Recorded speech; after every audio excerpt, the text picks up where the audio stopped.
Hello, folks. This is Ross Fleming of Fleming Recordings, Nelson, speaking to you from the home of Mr. and Mrs. William Williams in Nakusp. They've been very kind in allowing me to come into their home, and I understand that both are real old-timers of the Arrow Lakes. So, Mrs. Williams, where were you born? I was born in Belleville, Ontario. Belleville, Ontario. Yes. And what year would that be? Well, I'm 88 years. I will be 88 years old. You're 88 years old. Will be. Oh yeah, you this will June. Be. Yes, yes. This June. Yes. Well, that's fine. Well, now I've met a lot of real old timers as I go around, and they seem to be getting sprier as I go around. A lot of these, a lot of these 80s and so on like that. Why, they're just like kids. Yeah.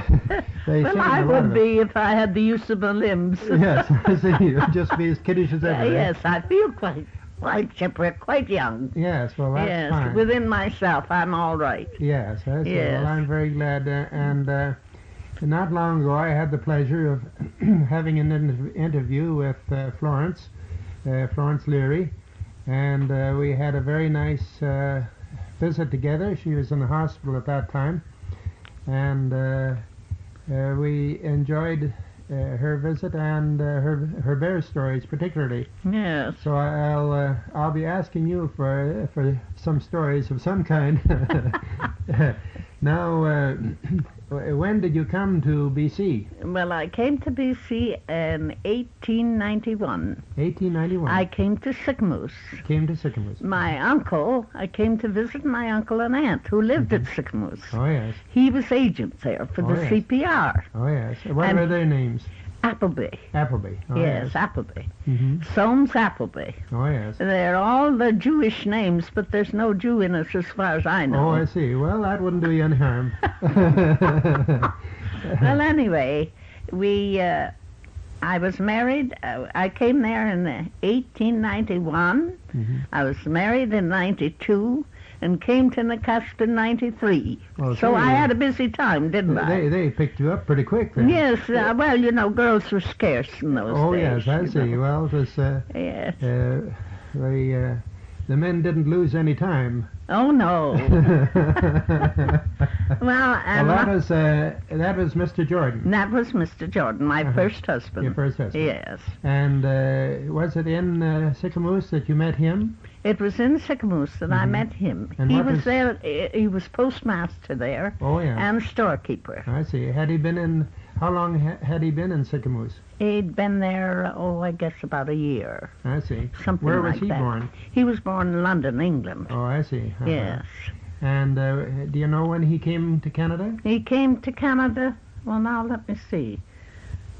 About 5 years, I think, before we were married. Of course, he went to Victoria first, when he first came out. Well, that'd be pretty early, wouldn't it? Yes. 1887. Yes. Well, that he certainly was a pioneer to BC. Oh, yes, surely. And well, that's very interesting. I remember the name Jordon over a long time ago.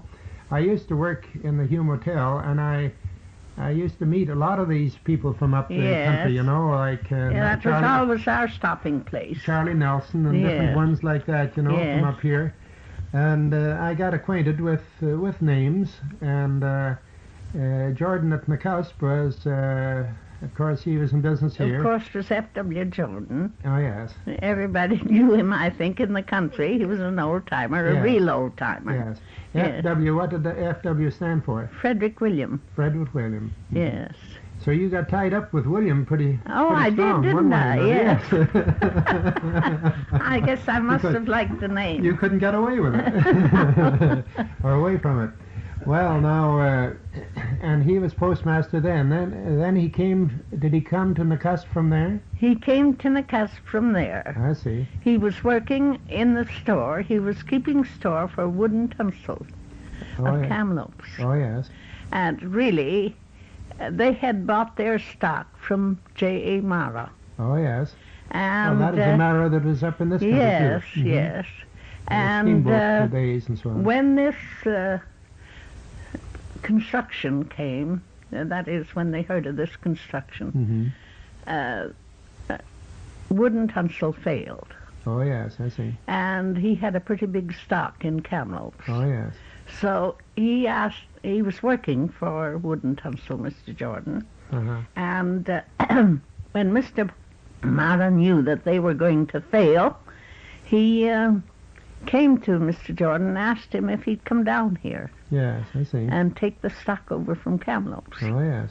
You see, he had this store in Kamloops and also in Sicamous. Oh, I see. Of course, there's mostly trading with the Indians there, you know, I see. buying furs. He was an expert furrier, my husband. He knew all about furs. So he used to buy furs from the Indians. I see. There, and it was mostly trade, you And where would he sell them to? In St. Louis. St. Louis. Yes. Oh, I see. He didn't go through the Hudson Bay Company anyway. No. Oh, no. He sold them direct. He sold them direct to Yes. the manufacturers. Yes. Well, and interesting. Yeah. And then we came down here, as I say, in 1893. We came down on the Illicillet. No, not the Illicillet. No. The Lytton. The Lytton. Oh, yes. It was the best ship on the waterway in those days. Yes. And of course, it was everything was new to me. Yes. Everything. Yes. And the construction camp. I'll never forget when I came here. Of course, you know, we were very anxious to know. I could hardly wait while that boat was coming down the lake to see what this place was like. Yes, I suppose. And when I landed here, I thought, oh dear. The wharf was black with navvies, you know. Oh, yes. I'd never seen a camp like this before in my life. Yes, I see. And I looked and I said, Mr. Jordon was standing by the side of me. But first of all, I must tell you, Mr. Mara was on the same boat that we were. Oh, yes. So he'd advised Mr. Jordon not to bring me down right now because they were building the store that we were to live in. You know, we were going to live upstairs. And he'd advised him not to bring me until everything was settled, until the house was built, you see. And they knew it was under construction. So he said to me, he said, my dear, he said, I was visiting my uncle at the time, and he said, my dear, I don't think that you should come with me because I'm afraid it's pretty rough. I said, Fred, if it's good enough for you, it's good enough for me. I'm going. So I came. And were there any other women, very many other women here at the time? And there was 3 other women here. 3 other women at the time? There was Mrs. Thomas. Oh, yes.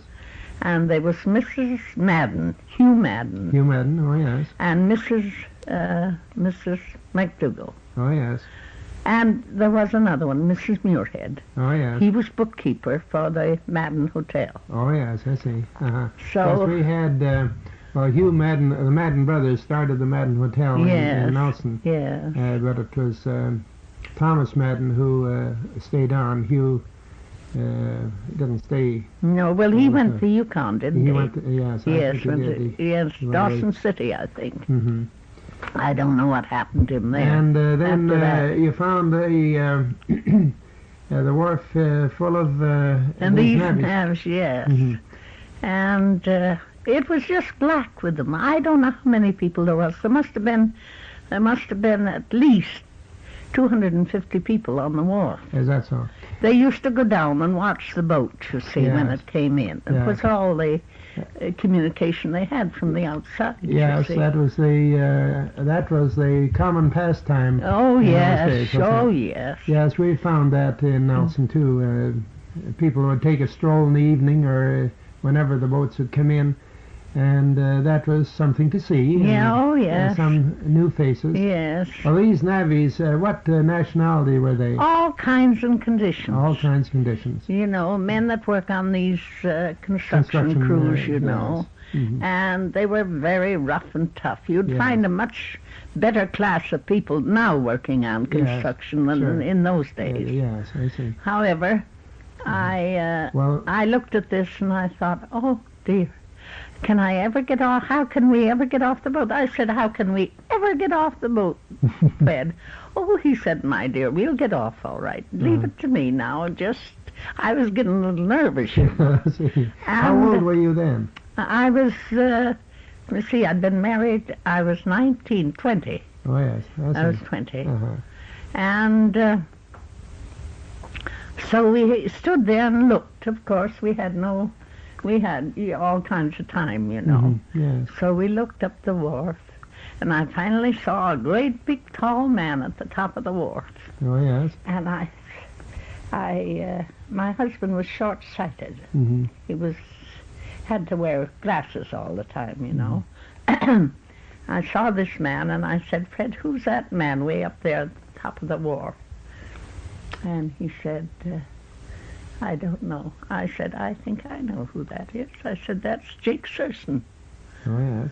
And he said, he used to be bridge foreman on the main line, but he liked to cut the cheers, you know. Yes, sure. And he was demoted. Oh, and yes. they had to come down here and take these bridges here. He used to have his private car at Sicamous, you know, and all that. But anyway, you know, those things happen. That happened, yes. So he spied us. Oh, yes.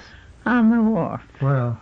And he was a tremendous big man, and he wore a tremendous big hat. Oh, is that so? And always did, and that's how I recognized him at first, you see. Yes. And I saw him coming down the wharf like this. Yeah, I see. Making way. Sure. So he came to the, and he looked up, and great big mouth, you know, and a tremendous lot of teeth. Oh, yes. And he said, for Christ's sake, he said, what are you doing here? Oh, yes. Oh, Mr. Jordon said, hello, Jake, how are you?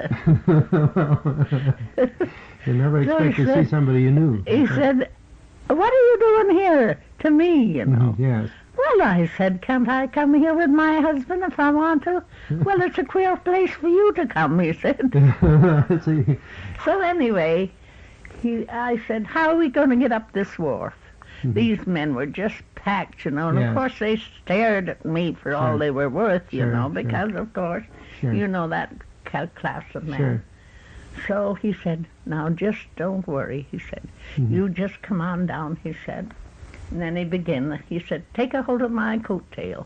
He said, I'll get you up this wharf. I see. So he just went like this. Gangway, boys, gangway, gangway, make room for a lady, gangway, gangway, make room for a lady. And we got up the top of the wharf. Well, my legs were just shaking and trembling like anything when I got to the top of the wharf. Quite an unnerving experience. And Mr. Jordon was busy getting things. We had a dog, and we had 2 or 3, what do you call it?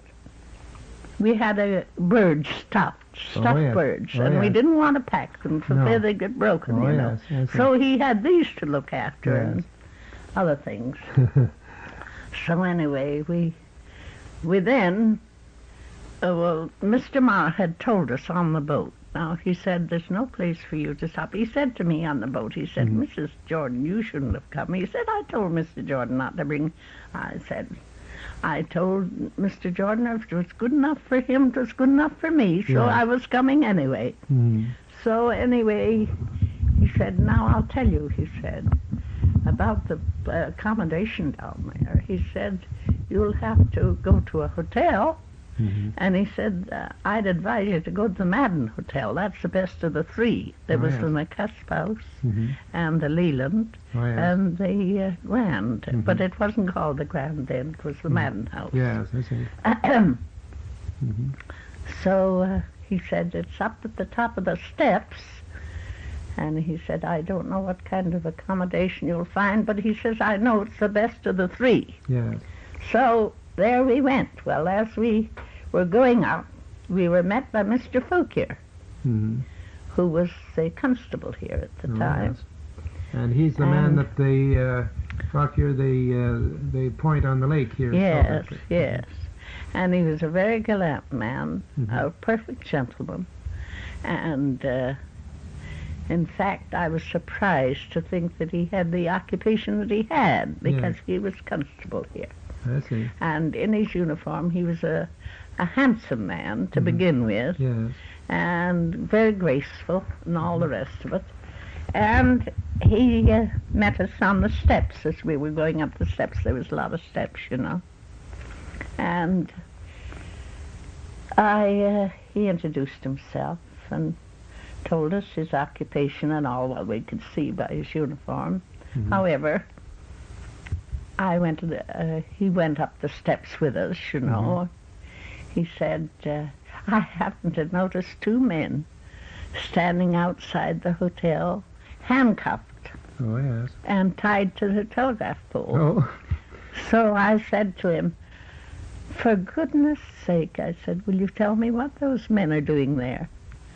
Oh, he said, they got a little obstreperous, he said, a little inebriated, and he says, we put them there until they cool off. Oh, I see.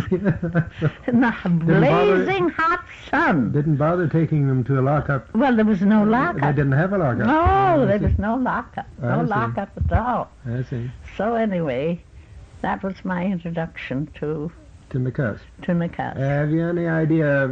Of course, there'd be a floating population. There'd be these men working and so on like that. But yes. Could you give me an idea of a number of what you might say steady residents? There was only the 4 white women here. Yes. When I came, you see, and everything was under canvas. There was no houses. No, oh, I see. There was the 3 hotels, and there was, there was Mrs. Madden's little shack at the back of the hotel. Yes. The back of the Madden house. And Mrs. Muirhead had a little shack there, too. He was a bookkeeper, as I said. Yes. But we had some lively experiences in that hotel. Of course, I was terrified out of my life to be left alone a minute, you know. Yeah, I suppose so. They danced and gambled and swore and cursed and gambled and danced. Oh, it was terrible. Yes. And, you know, these hotels in those days were just 1 board thickness. Yes, yes. And you could hear everything that was going on. Yes. Everything. Yes. So, of course, you know, I wasn't very happy about it, although I never let on to Mr. Jordon I wasn't happy about it, because he had his own worries. Yes. And we had 2 carloads of groceries sitting out there on the road. Now, I want to tell you this, because I think this is marvelous.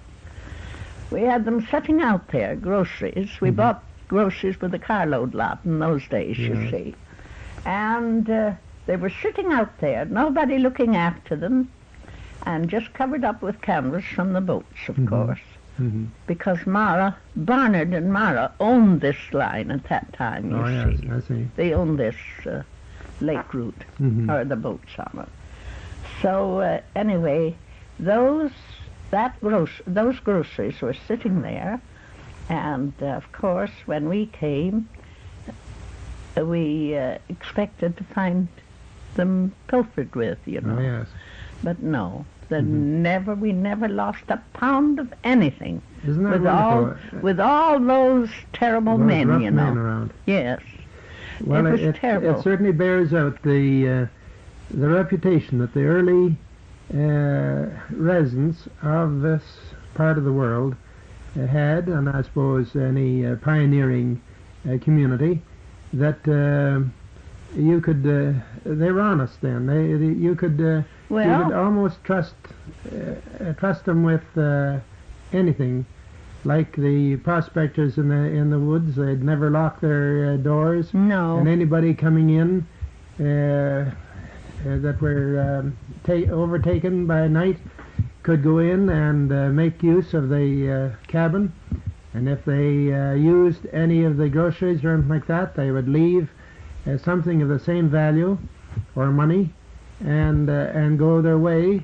They'd never steal anything or misuse anything. No, well, that's quite true. I think I found that in a lot of my interviews. Yes. And I repeatedly find that to be the case. Yes. Oh, yes, that's quite true.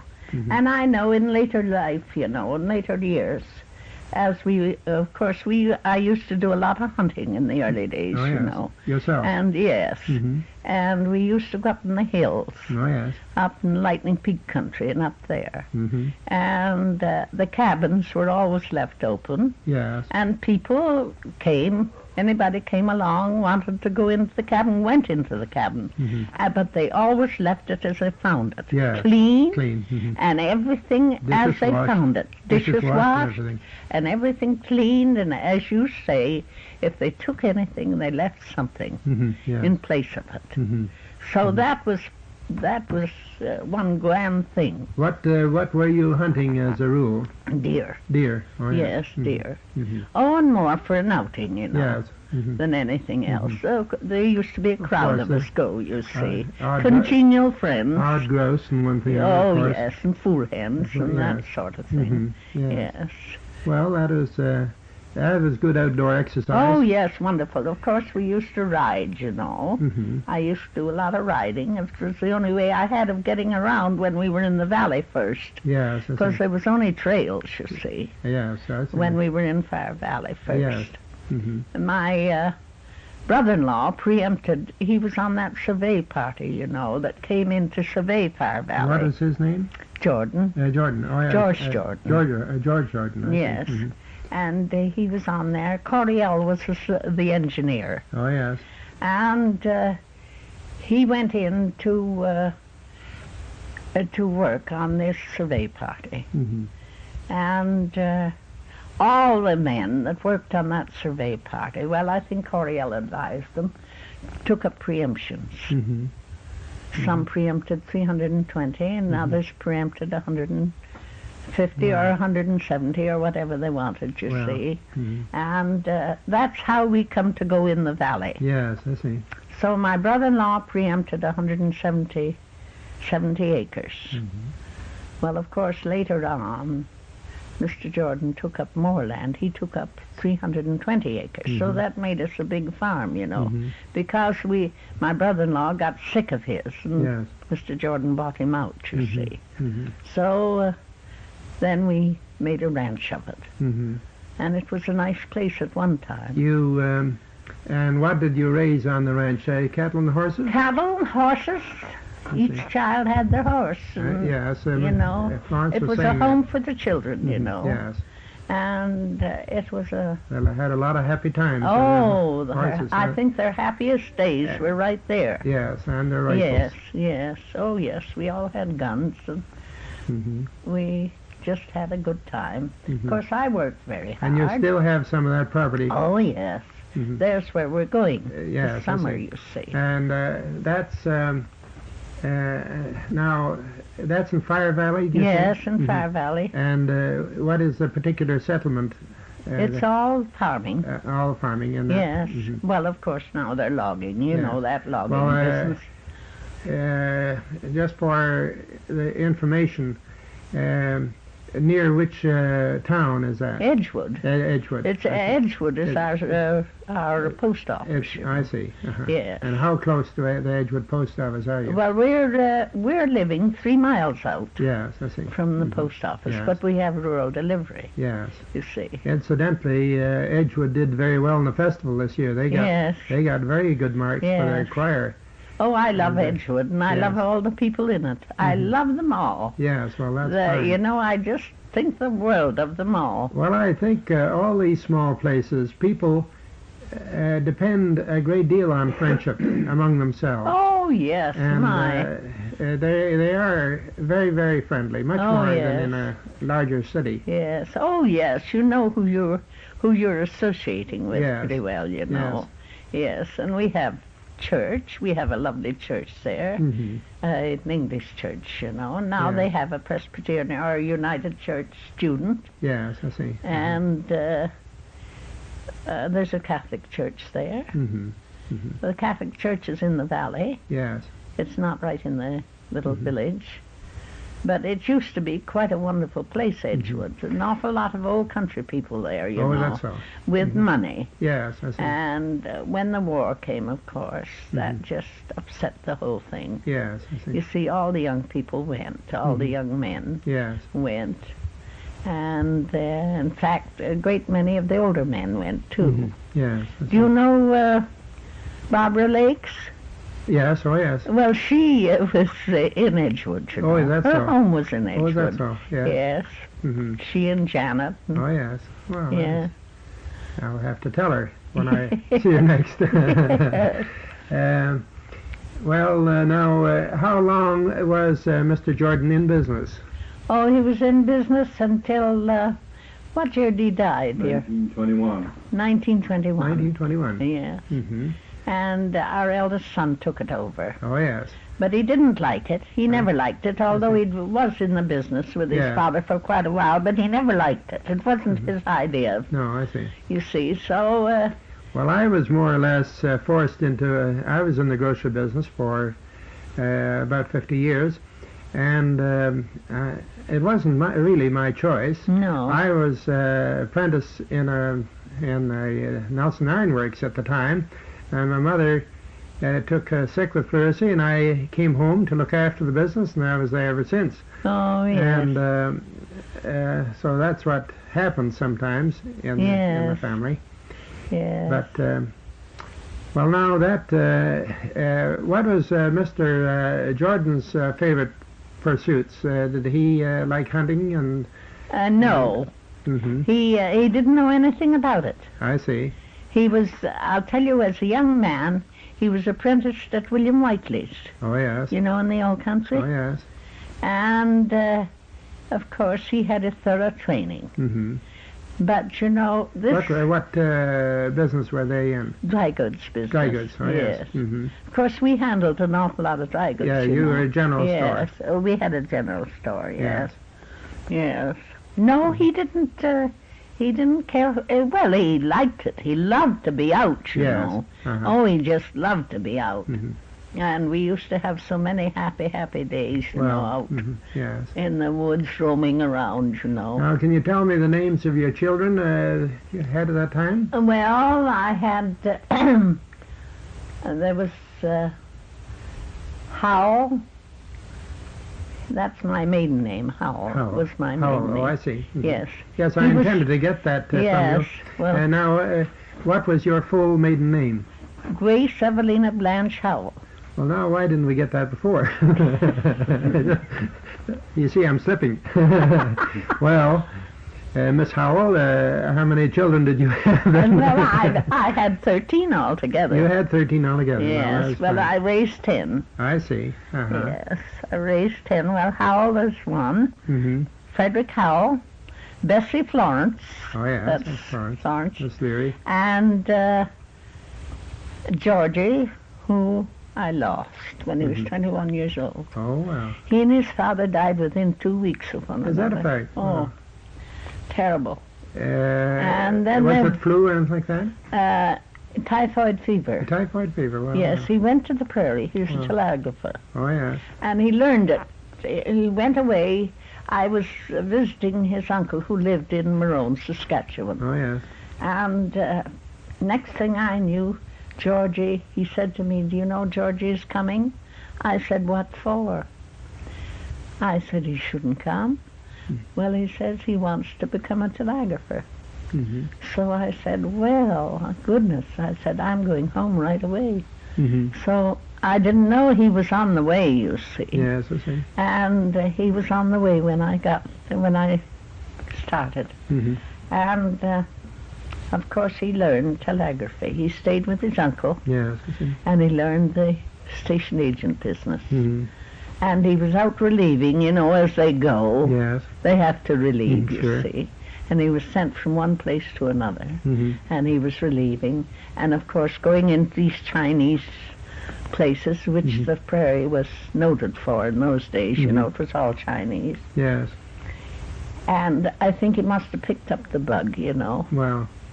He came home, he had walking typhoid. For 6 weeks, we never knew he had typhoid. Is that a thing? Oh. Finally, he came down with it. Mm-hmm. And he died at home? He died right here in this house. Is that a thing? Yes. Oh, well.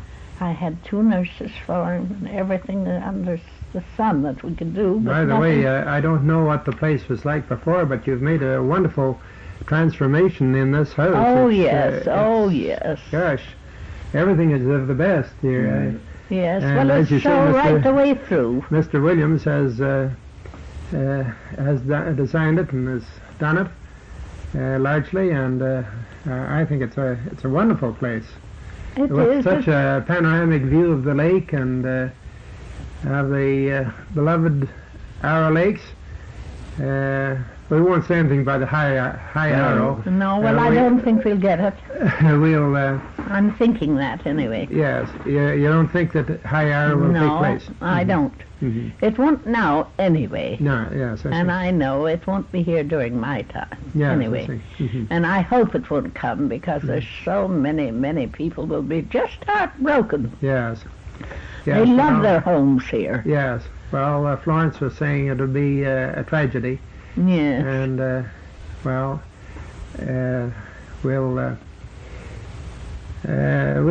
dwell on more tasteful subjects. Yes. Yes, that's very distasteful. Well, yes, although I haven't worried about it. Somehow I've just had a feeling that we wouldn't have it. Yes, I see. I've just had it right from... They couldn't understand me because they were here, the girls and Florence, and they couldn't understand me at all because I didn't sympathize with them. I said, girls, don't worry, you won't get the arrow down. Oh, Mama, what nonsense. Well, I said you won't now, not now anyway. Well, now, that brings us up to Mr. Oh, I don't think we got all the family yet, did we? No, there was George, and then there was Grace. Oh, yes. Mrs. Hakeman. Oh, yes. And then there was Fritz. And Ronald. And Miriam. Winnie. Cecil. Oh, yes, Cecil. Winnie, Miriam, Cecil, and Lloyd. Oh, the yes. youngest. Well, I lost a little girl in between, Ruth. Yes. Oh, yes. She became, she was next to Winnie. Oh, yes. There was Winnie and Ruth and Lloyd. And the other children that I lost were lost at birth. Well, you're very lucky to have some of them around here in... I'm most lucky. Most lucky. In the cusp now. What ones They're are all you around me. They're all around you? All around me excepting two. Is that so? Miriam and Lloyd. Lloyd see. is in Vancouver and Miriam is at Shuswap Lake. Well. Of course, they did have the Jormac cleaners in Kamloops, you know, yes, I see. but they sold out and they're living at the lake. I see. They have a beautiful place there at the lake. That's Shuswap Lake. That's very, very nice because when people get to your age and before that, they live for their family, don't they? Yes. They live they surely do. For their family as their whole life. Yes. And they take, as the years go by, they take increasing pleasure in in their associations with their family. Yes. Well, they're all around me, and they don't neglect me. They're here every day of their lives. The two girls, Grace and Winnie, come every afternoon for tea. We have tea every afternoon. That's so. When I'm not nice. going out, if I go out, if I happen to go out, which is very rarely now, I let them know, you see, that I'm going. And if sometimes they'll say, well, Mama, come up and have tea with us tomorrow. So I go. Yes. But I have to go in the car, you know, and it's a bit of a chore. Well, I hope you're able to enjoy this association for a great many years yet.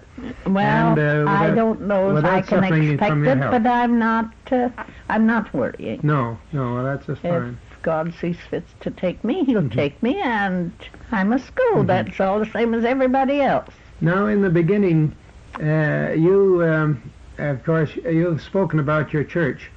When did the Anglican Church first come? Well, the Anglican Church, our Anglican Church here, was our school. Oh, yes.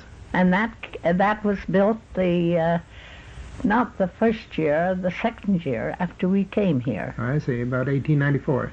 Yes. No, Yes, 1894. The school was built. And they used it as a school, did they? As well as a church? Well, no, they didn't use it for a church then. Oh, I see. We didn't have a resident clergyman. Yes, I see. We just had a missionary come. Perhaps he'd have the service in one of the hotels or something, yes, you see, where they would hold a crowd. Was Father Pat ever up in this district? Father Pat wasn't here. He was quite an Anglican missionary, yes. He was never here. I was just wondering whether he ever came up here. I haven't seen anything in the writings about him that would. No, we had several of the Nelson clergy come at times. You see. I suppose you knew Fred Graham. Oh yes, very well. Yeah. Yes, I knew him quite well. He was a great friend of mine. Yes, was he? He remembered me when my father died and my mother died, and is that he so? was and the Christmas before he died, he sent me a card from Trail, because he was living with his daughter in Trail. Oh, yes. And he sent me a card, and it just seemed like a benediction. Is that so? And I treasure that card. Yes, I'll bet you do, too. Oh, he's a wonderful man, yes, you know. He was. Yes, very good. I liked him very much. Well, we had several of those clergymen up here to have service, you know. Yes, sure. But it was just a mission then. Yes. And then, of course, you had your organizations here. Were you a member of any lodge or organization? No, I never joined the lodge. Never joined any lodge? No. When after Mr. Jordon died, I had to go to Nelson to have his will probated and one thing and another, and Florence and Howell, my eldest son, and I were on the train. And there was a delegation going from here. They were having a big Masonic do in Nelson. Oh, yes. And the Grandmaster was coming from the coast, and Mrs. Carson was on the boat, and she said to me, Mrs. Jordon, she said, the Grandmaster's coming. She said, we're going to meet him at Castlegar. Or Robson it was in those days. Yes, sure. And she said, I want you to meet him. So I said, all right, Mrs. Carson. So, of course, when he got on board, he changed from the KV, you see. And when he got on the train, he said, on the boat at Robson? Yes. Yes. He said... West Robson. Yes. She said... she brought him up and introduced him. And we got talking about Mr. Jordon and things in general. Finally, he said when he was leaving, he said, you know, he said, Mrs. Jordon, he said, I can't ask you to join the lodge. But he says, you're missing an awful lot when you don't join it. Yes, yes. So I said, well, I was living at the ranch at the time, you see, and we have no lodge there. Yes. And I was a very busy woman. Yes. Well, you really, would be because we had an awful lot, we had purebred stock. Yes. And we were doing a lot of dairying, you see. I see. I was pretty busy dairying myself. Oh, I see. And I thought, whatever is the use of me joining that lodge? I won't get there once a year, probably, and I just let it go, you see, and never joined. But I might have joined, you know, if I'd have been here. Yes, yes. You know, where we had the lodge and all. Handier. Yes.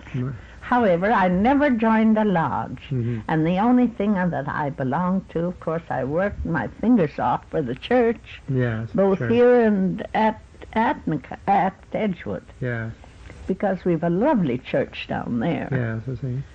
And of course, I worked very hard for our churches, very hard, and I attended everything that was going on, dances. Box socials or masquerade balls or anything else. I was always there. They would always count on you. If I was able. And I did what I could to help them, always. But you were quite active in one organization, weren't you? Oh yes, I loved the Institute, and of course I was president for a good many years of the Institute. The Women's Institute. Yeah, Women's Institute, yes. Yes, well, that is, they do a lot of good work. Oh, I'll say they do, yes. Nobody knows, really, what they do until you become familiar with them, and you they're know. really real home people. Oh, very much so. They're interested in the home comes first. Yes, the home and the home and the people, the farmers. Yes.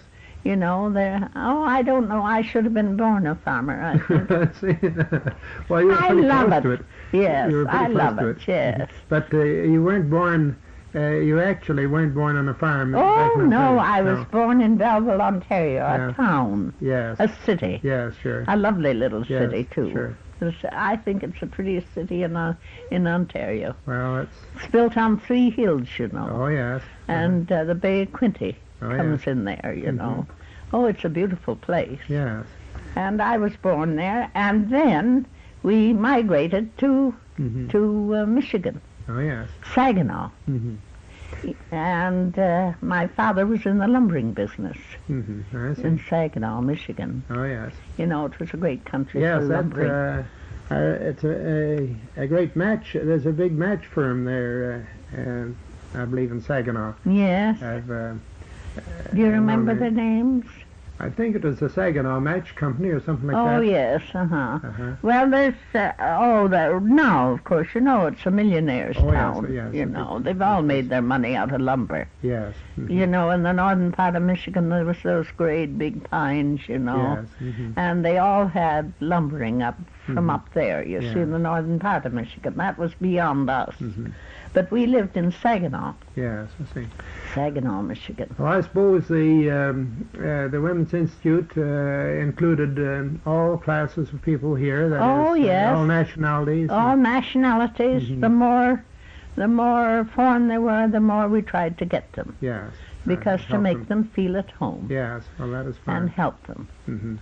Yes. Oh, our institute at Edgewood is practically Dutch people, you know. Is that so? Yes. Well, of course, there are others, but they're mostly Dutch. A lot of... They're people that have been born in this country, down there, born right there, and of course the Institute is a wonderful institution there, you know. Of course, I suppose it's a natural thing in that nationalities sometimes sort of congregate at certain points, different nationalities. Oh, yes. And I know around Winnipeg, I've noticed that being in the music festival game for a long time, I've noticed that around Winnipeg there are like quite a number of nationalities, and they seem to be more or less in colonies, and they have their choirs and you know, of their own national heritage, and it's very interesting. Oh, very. Yes, very. Yes, well, now, we're coming up to the time about when you met Mr. Williams, I suppose. Well, Mr. Williams worked for us. Oh, I see. When we were on the ranch. Oh, yes, I see. He came to us when he was 19 years old. He did, I see. And he was with us for a number of years. I and see. A very faithful fellow. I don't know what I'd ever done without him. I see. Because I was there with the children. Yes, I see. You see. Yes. And no man. Of course, we had to have help. Sure. And I knew Mrs. Williams years ago. Yes. And I'd known Bill when he was just a youngster, you know. Yes, I see. And he grew up. Of course, there's an awful difference in our ages, you know. Well. Terrible difference in our ages, but we've been pretty happy. Yeah, sure. That's fine. You forget all about that when you think of personalities. Yes, oh yes. Yes. So, and what year did you marry Mr. Williams? When was it, William? I have to... 26 when we were married. 1926. Yes, 1926. Well, I think that's our cue to turn over to Mr. Williams and get a few words from him. Yes, all right. That's right. I don't think there's much I can tell you after what I've just heard. Well, it's... Well, it isn't your life, it's my life. Well, that's a partnership business, isn't it? Oh, it certainly is, yeah. Well, now, where were you born, Mr. Williams? Well, I was born in Wakefield, Michigan. Whitefield, Michigan, eh? Yeah. Oh, I see. So we imported 1892. We imported you from the United States, eh? That's what you did. Well, as Mrs. Williams has just been saying, that the two parts of the country worked together quite a bit. It certainly did. In those times, you know. At the same here. Between the Kootenays and Washington, as I've pointed out on other programs, Canada, just by a freak of possibly mismanagement or ignorance on the part of those in authority, which were way back in England, our boundary line should have followed the Columbia River, and anything north of the Columbia River should have belonged to Canada. To Canada. Because the Hudson Bay Company and the Northwest Trading Company used to trade up and down the Columbia River, all those, and had numerous forts along the Columbia. And of course they were forced out through political agreements that possibly, if they had the information that that would have been available to them now, there might have been a little difference in the boundary. But nevertheless, as you say, Michigan and Ontario had a lot of things in common when it came to commerce and lumbering and so on like that. Certainly, and so that you were fairly close together. As a matter of fact, we are practically all the same people. I don't know, sometimes I wonder if it shouldn't have continued so. Certainly, yeah. But and when did you come to Canada?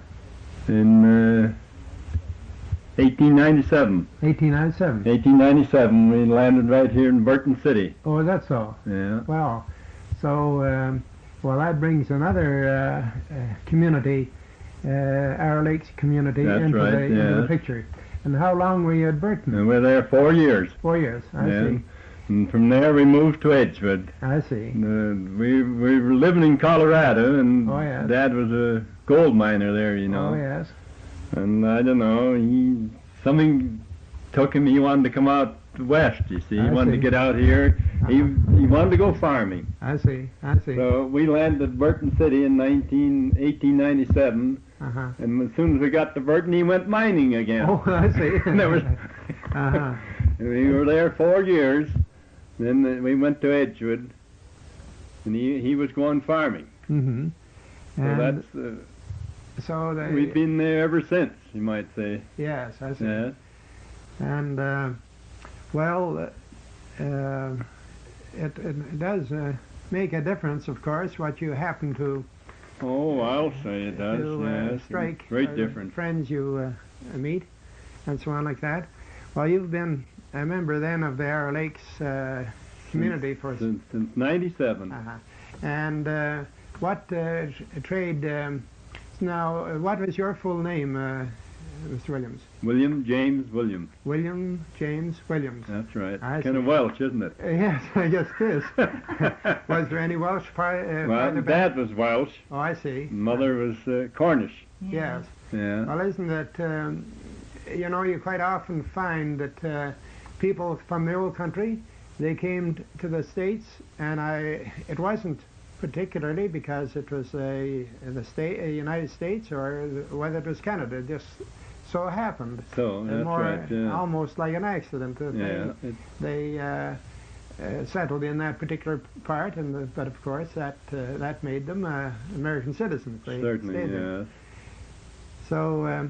Well, I guess things were pretty much in the raw when you first came to. Very much in the raw it was, yes. We had lots of Indians when we came here. Oh, yes. Oh, my goodness, yes. You used to see quite a lot of them. And lots of them, yes. They had that peculiar canoe of theirs. They did, yes. The old birch bark canoe, as we called it. Yes, the birch bark canoes. And it has different names. I run against the name this year that I had never heard before, a sturgeon nose canoe. Sturgeon nose? Yes, I've heard that they have a model of it on display at Port Hill, you know, in the Reicherts. Oh, and the East Kootenays. And they have a little model there on display, and they call it the Sturgeon Nose Canoe. I asked some Indians if there's any name for it, but they just knew it as canoe. Canoe, yeah, sure. The Indian word for canoe. Yeah. So, but that was quite a common sight, wasn't it? Oh, it was in our river too. And they used to bring down their huckleberries and huckleberries. Well, that place, Mineral City, they used to come up there by the dozens, the Indians, you know, and pick huckleberries and bring them out in egg crates full, and they used to dry them. We used to watch them when we were right at the Indian Reserve there below Burton, you know. Oh, yes. Mm-hmm. Oh, my goodness, that was...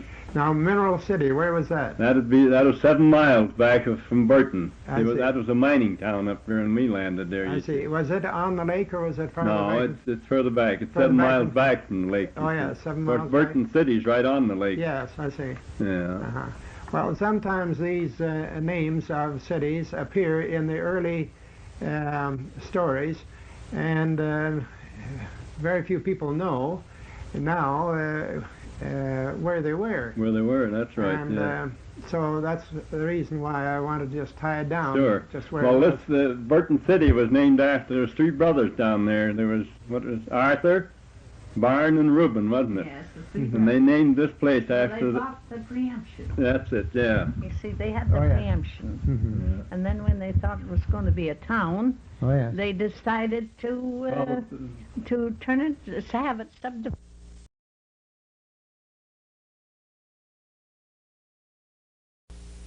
And turn it into lots, you see. Yes, I see. So they made some money out of it. Yes, you see. Well, now, a lot of people came here with the idea of that it was a fruit-growing country. Fruit-growing country, that's right. And some of them were a little disappointed about that. They certainly were. Some of the people that I've talked to, well, the land that they bought was more intended for lumbering than it was for fruit farming. Fruit growing, that's right. And by the time they got the lumber off, and got any fruit growing, they couldn't sell their fruit. Couldn't sell their fruit. That's right. So, do you think that this part has any future in fruit growing, or is it the same? Well, I don't know. It seems to me it's when you go up and down this lake, there's no reason why some of these old orchards can't be replanted again and go in for fruit. Yes. There's 2 people down there at Edgewood. There's Oscar Forsland and Frank Seckards. They right in for cherries and apricots and peaches. Oh, yes. And they're doing a wonderful business. Is that so? Oh, my goodness. Wonderful fruit. Wonderful fruit, and the valley is adapted to it. There's no handicaps like heavy frosts and so on like that. Well, it's more on the lake shore. More on the lake shore, these 2 places I mentioned, you see. I see. Of course, the valley's all dairy and hay land and more grain, you see. Yes, I see. Well, and do you think that high hour will interfere with some of these places? Well, they do. They figure it's going to interfere with these places all along the lakes down here, especially these 2 places I just mentioned, the fruit orchard. Is that so? But it won't interfere with the Fire Valley where our property is. No, I see. Oh, no. None whatever. Mm-hmm. But it'll wipe Edgewood right off the map, the little town. Is that a fact? Yeah, take it right out. There'll be the church left. There'll be the church, and that's just about all. Just about all. My nephew, that's his place up on the hill. Is that a fact? Where Mother and Dad used to live, yeah. Well, it's quite a problem, isn't it? And, well, now, fruit growing and lumbering has been the principal industries. It has. Around here. Yes, yeah. Mm-hmm. Well, it looks as if I'm running short on tape here. Is it? But before that happens, I want to say how pleased I am to be allowed to come into your home and to have a little visit with you and learn something about the Arrow Lakes and about your family. It's such a pioneering family, both of you. And You were married before as well? No. Oh, I see. No, that is one marriage. One marriage. That's right. That's enough for him. That's enough for him. Oh, I'm very happy when I think he's enjoying it. Yeah. Well, I want to say how pleased I am, and I want to thank you very much. We're just so pleased to have you. Well, it's just yes, very pleased to have you indeed. I'll look back on this visit with very much pleasure in the future, and we hope that we'll have some information for our listeners of Tales of the Kootenays.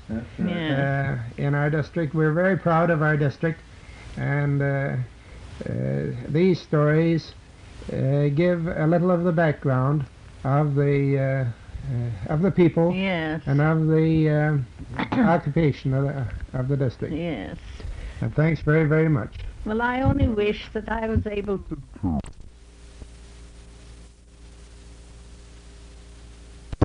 Mr. Williams, after my tape ran out on the previous side, you told me that you've had some hunting experiences. That's right. Yes. And I'd like you to tell me about them. This last one about hunting grouse and deer, and I believe you have a goat story now. Yes, the floor is yours. Well, my stepson Lloyd and I, we were up in Eagle Creek this time hunting, and we'd seen quite a lot, and we'd done quite a lot of shooting, and we hadn't got anything. We were shooting at too far of a distance, you see, and so it got down, and we only had one shell left, and we were just giving up, heading for home, and we had our horses way down below us, down in the creek bottom, you see. We each had a horse, and we spotted this goat on our way home. And he said, well, there's one. He said, I'm going to get him. So he up and fired, and he just broke his front leg, you know. Oh, yes. Well, it didn't bring the goat down at all, and we were wondering what we were going to do to get this goat down into the creek bottom, you see. So we got him in a ravine, and I'd start chasing him down the hill, and he was up on a little bluff. Son, and he'd take rocks the size of that machine. I thought, well, that goat, he's going to die anyhow, so I'll fix him. And I took my shoelace out, out of my boot, and I had a hunting knife, and I got a long pole, and I split this pole and put the knife in and laced it, you see. Oh, yes. And I'd prod the goat, you see. When this knife would touch him, he'd turn around, the goat would come after me. Well, I'd run back up the hill for maybe 40 or 50 feet, And, of course, Lloyd up on this bluff, I could hear him laughing, and I wasn't laughing, because I could just see those two little sharp horns just coming right from my bottom all the time, you see. Sure. And I said, well, what are you going to do? I said, you better take some of those big rocks and knock him out, I said. And he picked up rocks, and he was only about 15 feet above me, and he threw those great big rocks down, and that goat just tossed those rocks off just like a baseball bat. Is that so? That's what he did. So I said, well, this knife, he's so tough. I said, this knife isn't going to stick in his throat. So the goat was getting pretty tired, and I was getting tired for this time. And finally the goat turned around, and he kept kind of working his way down. He was limping, kind of going down. And I had a lariat rope around my waist that I was carrying, you see. We used to hang the goat up down at the foot of the hill. And we got him down into a jam there, a big bunch of logs, and he couldn't get through there. And I said, well, there's only one thing to do. And Lloyd says, what's that? And I said, throw the rope on his horns. Oh, gee, said, you get him on a rope, what'll we do? So Lloyd took the rope, and he kept on tossing, and it went right over his horns around his neck, and there was some old piece of the jam log sticking out. I said, now throw your rope up over there and we'll hang him right here quick. And that's the only way we got that goat. We got him up and hung him, and then we cut his throat, you see. Oh, yes. So we dressed him out there, and we started for home down to where our horses was. And he was an old timer. He must have weighed close on 200 pounds. So we said, well, it's too much this way. We'll cut him in two. So we cut the goat in two, and we started, and we kept going, and we were quite a long ways from where the horses was.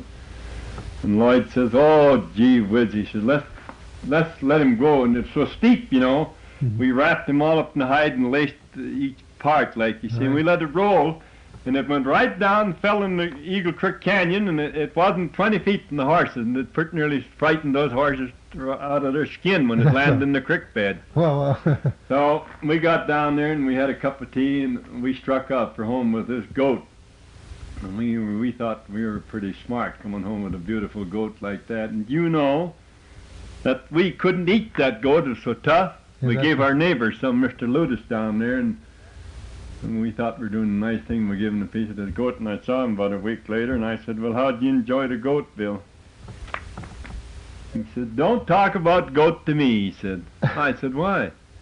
Why, he said, that piece of goat, he said, the wife roasted it, he said, and then she parboiled it, and she put it through the meat grinder, he said, and we couldn't even eat the gravy, he said, off of it. So that was the end of our goat story.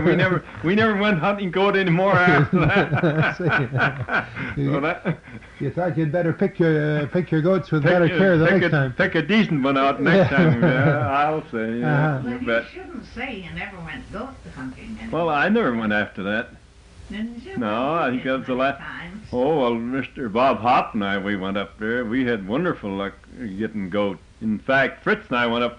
Well, on Sunday, we were there at the ranch, and we'd went out and done our chores in the morning, and he said, well, what are we going to do today, Bill? Oh, I said, I don't know, Fritz. I said, let's go up Eagle Creek and get a goat.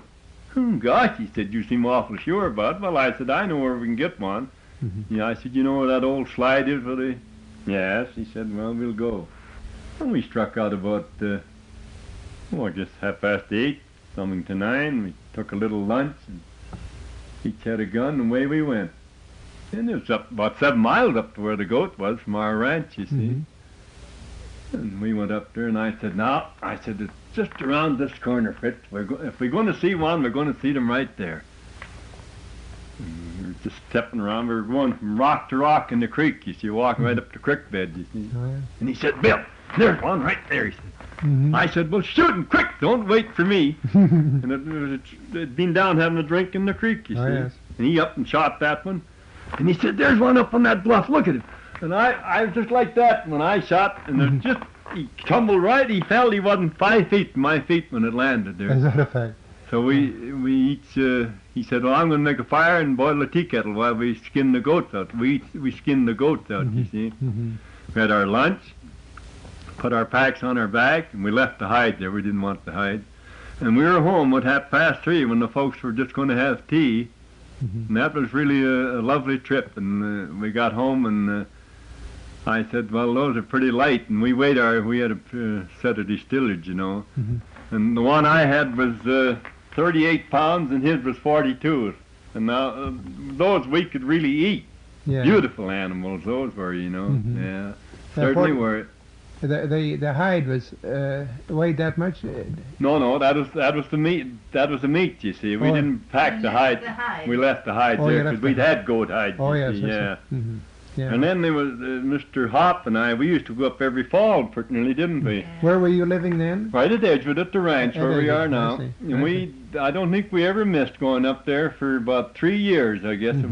That was our little trip in October, you know, up there go goat hunting. And one time we got 2, and the next time we got 3, but I think we were skunked the last time we went, he and I. What kind of goats were these? It'd be the mountain goat. The Rocky Mountain goat? Yeah, yeah. Not the twisted horn, but just the straight black horn goat. Yeah. And so one time he and I, when we got the 3 of them, we were up there 2 days, and I said to him, well, Bob, I said, this is our last chance this morning. If we don't see one when we go up around the corner here, I said, we're just out of luck. We better hit for home. And he said, okay. So we went up around the corner about, 300 or 400 yards from where we were camping, I guess. And sure enough, there were 3 of them just coming down, working their way down this rock slide to have a drink, you see. Wow.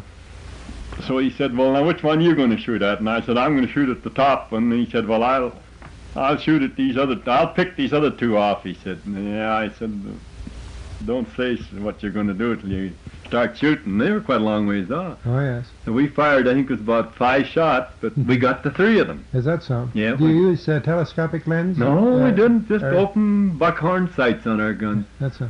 So we skinned those goats out, And we got them on our pack boards, and we came back to our little camp, and we had a little lunch, and we packed up our blankets and what little food we had, and we started for home down this creek bed. We had about 6 miles of it to walk, you know, from rock to rock. No horses this time? No, we didn't have any horses this time. We were on foot.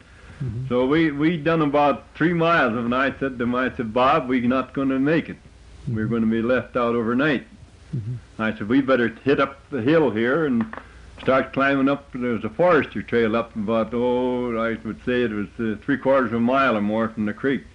Well, there was places there, Mr. Fleming, that we'd have to hang on to the grass to hold ourselves from falling over backwards with those packs on our back. And it was just, you know what it was like. It was just like that right down to the canyon. Steep. So if we sat down, we'd have to lay down on with our packs on and dig our heels in so we wouldn't slip, you see. It was dry in the fall of the year and grassy. And we'd gone, I guess, about an hour from the creek. I said, well, we ought to be getting pretty close to that road, Bob. He said, yes, I think so, too. So he said, well, I'm going to have a smoke first. He said, don't be in a hurry. He was busy. He smoked a pipe, and he was getting his tobacco out. And we heard somebody, whoo-hoo, like that, yell, you see. My gosh, he said, there's somebody up there on the road, he said. Well, I said, I don't know who it can be. So we answered back, and who it was Fritz, her boy, and Bob's boy, George. They'd been up there the day before, and they'd shot a deer, a great big buck, and they come back up the next day with 3 horses. They each rode a horse and had a horse to pack. So they stayed there while we got out on the road. Well, did those horses ever look good to us? They took our packs and put on one of their horses, and they walked, you see. All we had to pack in was our rifles. So when we got home to the ranch, we were all just about dead, weren't we? Yes, pretty tired. So we went in, we had a cup of tea, and we sat there and told about our trip. And so when Bob was going to go on home to his place, I said, well, just a minute now. I said, we're going to weigh those packs before you leave and see what we were packing up out of that canyon. So we put them on the scales, and here we were. His, I think, was 93 or 94 pounds, and mine was 92, I think it was. Goodness gracious. And that's what we called sport in those days, and it was sport. We really enjoyed it. Yes, if you won't get the young fellas nowadays to go out and struggle like that. No, sir, you won't. That's no. Of course, we got a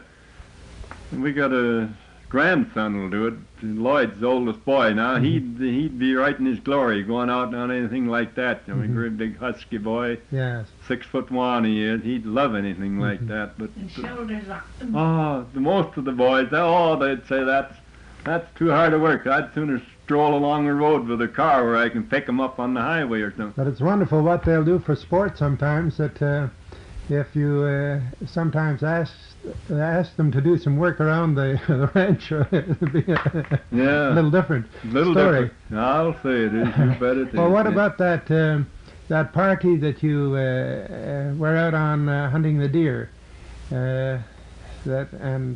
They figured that there were no. That was at the Lightning Peak. Oh yes, I'll tell you. That's when we all went up to Lightning Peak, and how many were there in the party? Well, there was about 16 in our party. I see. I guess there was about 8 or 9 in the church family, I guess, all of that. And they were there when we arrived there, you see. And, of course, we expect to see deer and everything else hanging up there. So we built camp, and the next day somebody went one way and somebody went there. And I said, well, I'm going out around south of the Sisters or whatever. I said, I know there's game over there. So that's where I went. And I was lucky. I shot 2 deer and got all these fool hens. Some blue grouse. When I come back, of course, the church girls and Bill Calder, they figure I had them tied up out there or something, you see. Well, then the next day, the wife and the bunch went out there. You were going out to bring the deer in, weren't you? Yeah. And when they were riding the horses down through a draw, what should show up but a great big grizzly. Oh. Yeah, you spotted it first, didn't you? Yes, there was 3 of us going. Yeah. There was his brother, Howell. Yeah. And a girlfriend that was with us, and Howell, and myself. I see. And we were going along. Everybody, the head one was looking one side. We were just in a narrow gulch, you know. And the head one looked one side, and the next one the other side, and the next one that side, and the next one. I was the last one in the parade. And they'd all passed us, and I shouted, "Oh, Howell. Look at the," you know, I couldn't get it out quick enough. I was so excited. And here, a great big grizzly bear just coming down one side of the divide. Oh, yes. Of this gulch. And Alf shot at him. He got off his horse and shot at him, wounded him. Oh, yes. And they traced him for a long time, but they never got him. It's a good thing he didn't charge you. Yes. Oh, yes. Oh, he just turned and went. Is that so? Yes, but he was wounded because you saw the blood, you see, where he was wounded. Wow. But we never got him. Never got him, no.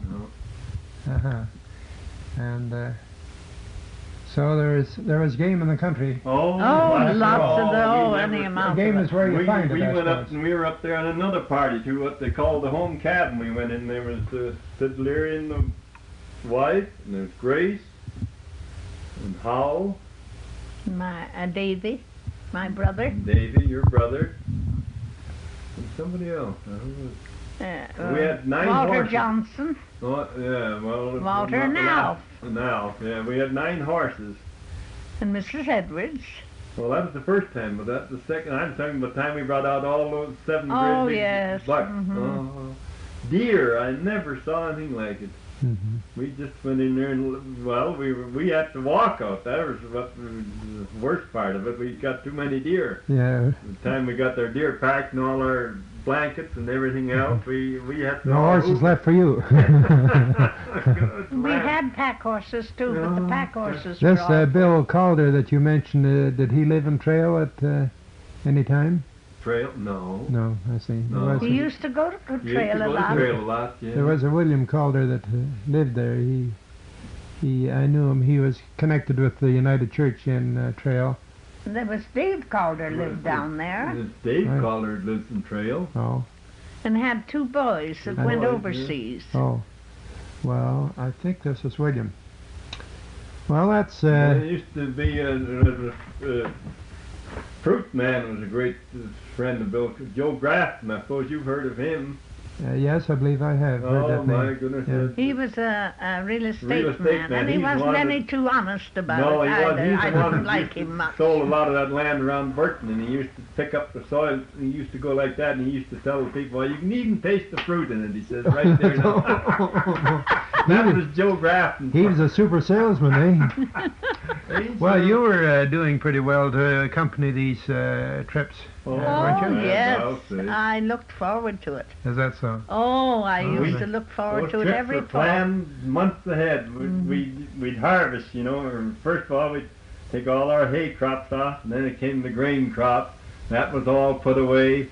Silo was filled, and the grain was thrashed and put in, and then the next thing was our trip for the hills. Well, of course, the roots, don't forget the roots. Yes, we grew an awful lot of roots. Fill the old root cellar up. And everything had to be done before we went off on that. Then your mind was clear. It was clear, yeah. It certainly was. You could enjoy your sport and know that you didn't have to come to a lot of hard work. Nothing to worry about when we were up there. Yeah. And Mr. Jordon was always so happy for me to go. Well, he used to say, yes, go, dear, it's good for you. Yes, yes, and I used to enjoy it.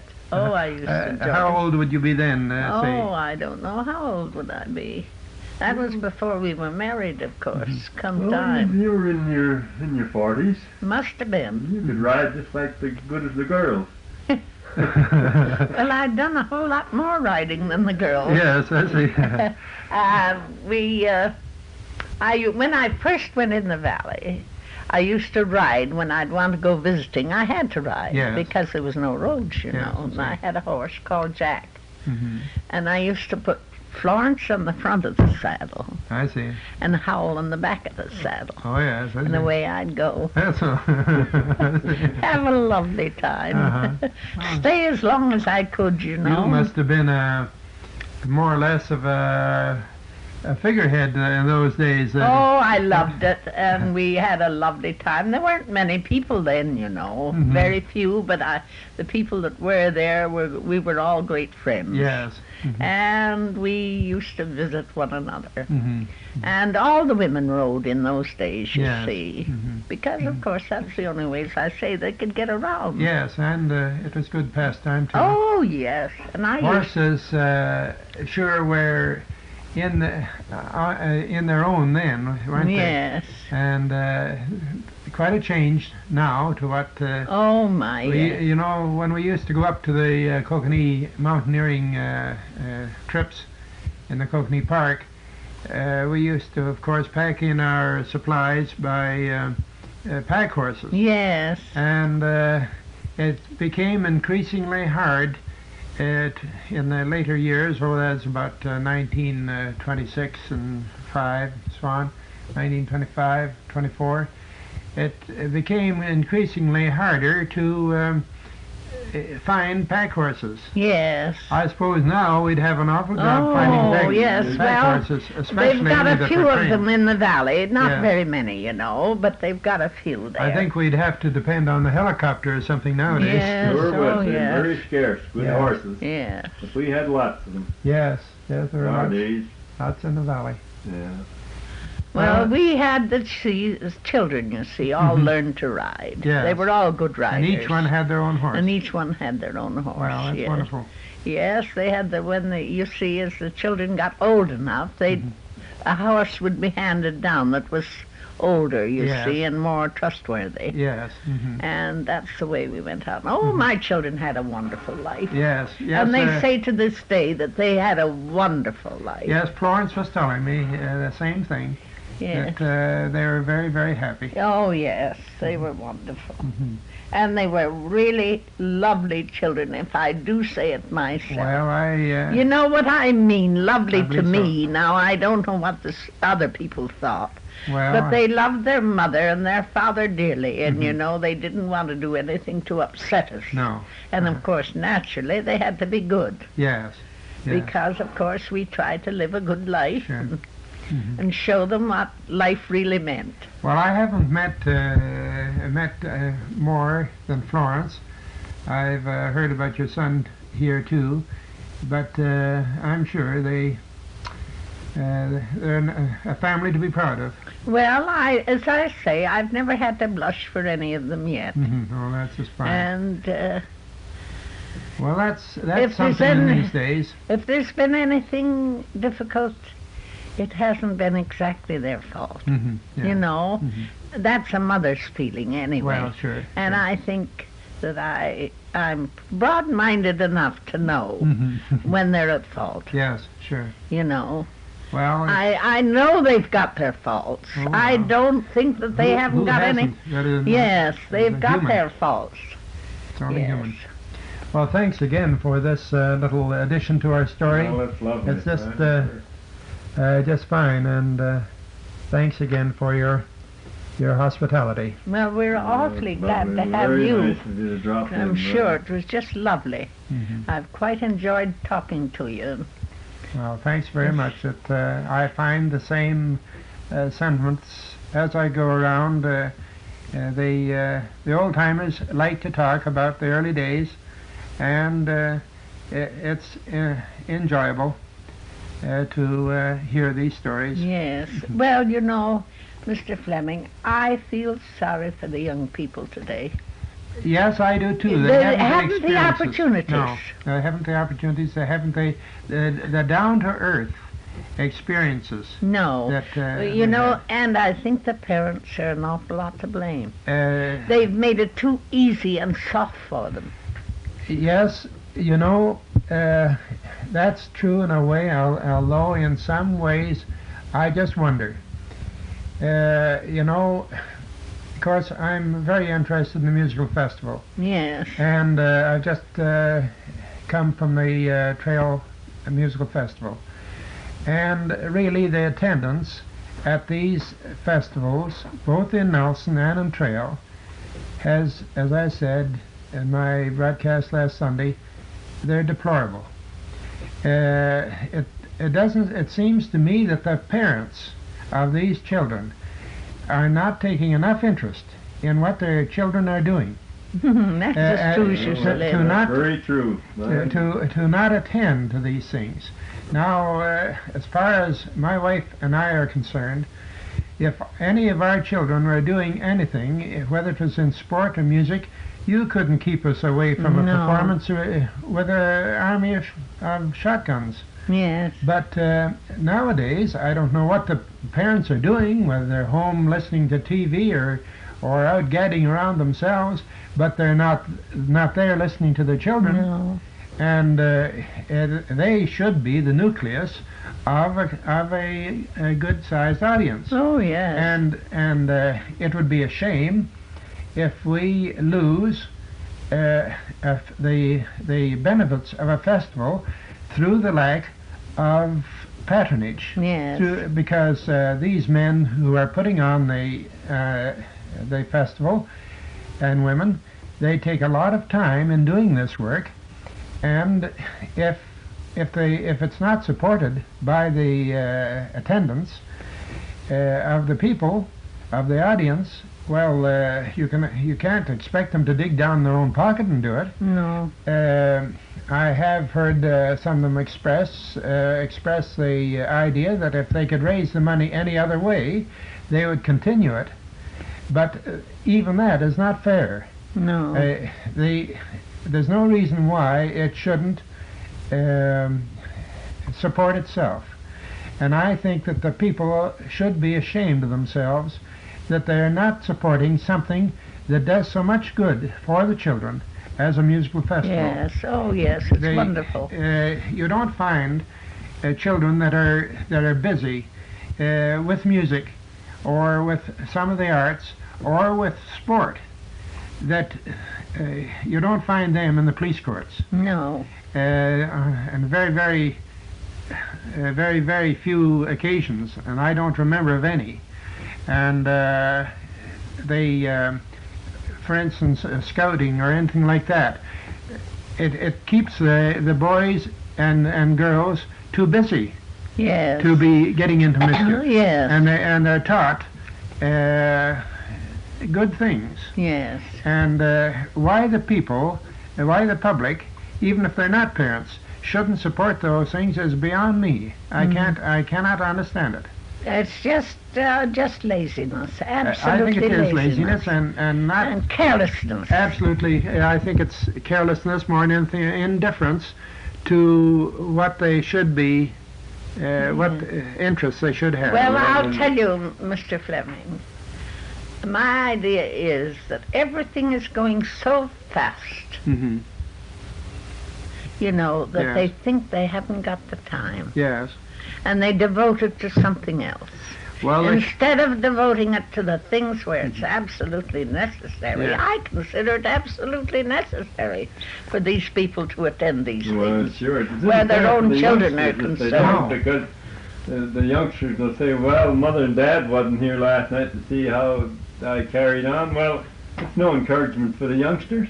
You're absolutely right. No, it doesn't repay them for the work that they do, and they quite often have to sacrifice their playtime to spend their time on studying and practicing and so on like that, and they should not go unrewarded. Oh gosh, certainly not. But there is one thing, I think, Mr. Fleming, that the children themselves, now this class that went down there, mm-hmm. I think that they are so proud of it that it will make them persevere and try harder. Yes. All the time. I think they're very proud. Of course, I think in a place like Nakusp, people are so close to one another, and that they would take a great deal of pride and interest in the doings of their children than what they would in the bigger places like Nelson Oh, yes, Trail I think so. or Rossland. They should do anyway. Yes. Because they're closer in contact. Well, somehow. Nakusp seems to have enjoyed the the fruits of the festival anyway. Oh, yes, I'll say. Oh, I've heard several people speak about it. People that come in, you know, say how lucky and how fortunate they were, and how fortunate they were in having your wife. Well, that is yes, very because nice. she certainly has done a wonderful piece of business. Well, of course, she started out with her own family, and she's always been mixed up with the festival. And of course, after our children are beyond festival years, well, she has her eye on our grandchildren, but they're not quite old enough yet. But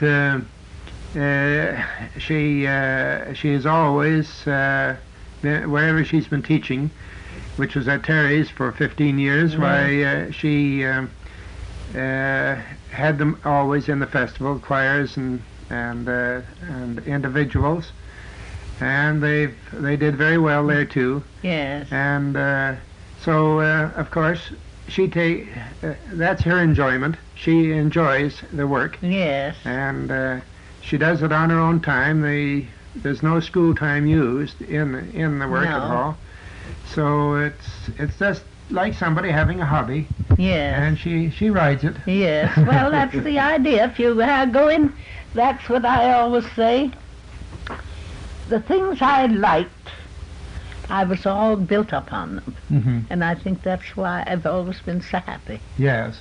Well, you can take a lot of happiness. You know, because I would devote my time and thoughts to that sort of thing. The little trivial things of a neighborhood didn't bother me very much, you know. And I think that's a far happier way to live. Oh, yes, sure. Yes. Well, we've had quite a sermon here, haven't we? So I think we'll call it a day, and thanks again for don't mention your kindness. I'm sure. We're very pleased to have you, and I hope you'll see you again, too. Well, we'll try and look you up another time we're in, and we will appreciate our acquaintance with you. I'm very glad indeed to have you. I'll be so glad to tell Florence all about it. Well, thanks very much. Well,